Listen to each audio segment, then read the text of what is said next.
पटना में नीट छात्रा की संदिग्ध मौत मामले की सीबीआई ने जांच तेज कर दी है और एक एक पहलू को बारीकी से खंगालना शुरू कर दिया है।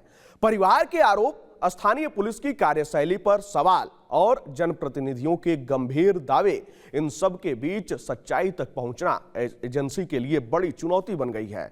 गुरुवार को सीबीआई ने कदमकुआ थाना के निलंबित सब इंस्पेक्टर हेमंत झा से अपने कार्यालय में पूछताछ की।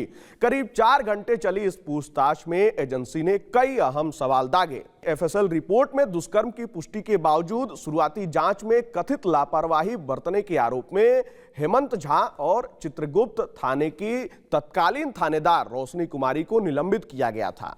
चलिए आपको बताते हैं कि निलंबित एसआई से सीबीआई ने आखिर क्या-क्या सवाल पूछे। पहला, छात्रा के प्रभात मेमोरियल हॉस्पिटल पहुंचने के बाद उसके कपड़े तत्काल जब्त क्यों नहीं किए गए। दूसरा, कपड़े परिजनों को कैसे मिले और पुलिस को किन परिस्थितियों में सौंपे गए। तीसरा, पोस्टमार्टम और एफएसएल रिपोर्ट में रेप की पुष्टि के बावजूद केस को आत्महत्या की दिशा में क्यों मोड़ा गया। सूत्रों के अनुसार सीबीआई ने यह भी पूछा कि छात्रा को अस्पताल में भर्ती कराए जाने की सूचना उन्हें कब और कैसे मिली। सूचना मिलने के बाद क्या कार्रवाई की गई और चित्रगुप्त नगर थाने को जानकारी देने में देरी क्यों हुई। वहीं पीड़िता के चाचा ने साफ कहा है कि परिवार शुरू से ही पटना स्थित शंभू गर्ल्स हॉस्टल पर शक जता रहा है। उनका दावा है कि घटना का पूरा राज हॉस्टल के अंदर छिपा है। परिवार ने सीबीआई से मांग की है कि हॉस्टल संचालिका, उसके बेटे और वार्डन को आमने सामने बैठाकर पूछताछ की जाए। उनका कहना है कि इससे पूरा सच सामने आ जाएगा। परिजनों ने प्रभात मेमोरियल हॉस्पिटल में इलाज की प्रक्रिया पर भी सवाल खड़े किए हैं। उनका आरोप है कि जरूरी यूरिन टेस्ट 6 से 8 घंटे के भीतर होना चाहिए था, लेकिन वह 8 जनवरी को करवाया गया। इलाज में गंभीर लापरवाही हुई और संदिग्धों को फायदा पहुंचाने की कोशिश की गई। परिवार ने यह भी दावा किया कि दूसरे डॉक्टरों से क्रॉस चेक में इलाज को गलत बताया गया है। सूत्रों के मुताबिक सीबीआई की एक टीम एसआईटी की अब तक की जांच को भी खंगाल रही है।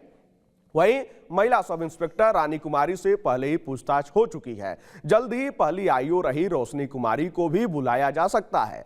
जांच एजेंसी यह समझने की कोशिश कर रही है कि क्या शुरुआती जांच में सबूत के साथ लापरवाही या छेड़छाड़ हुई। वहीं पूर्णिया के सांसद पप्पू यादव ने फेसबुक लाइव के जरिए पुलिस प्रशासन पर कई गंभीर सवाल खड़े किए।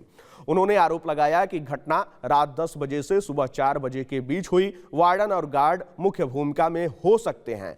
छात्रा को अस्पताल में 30 से अधिक इंजेक्शन दिए गए। आईसीयू में ले जाकर हत्या की गई।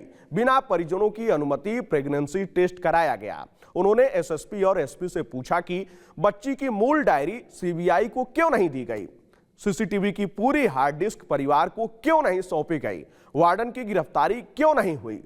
संदिग्धों के मोबाइल की कॉल डिटेल्स क्यों नहीं निकाली गई।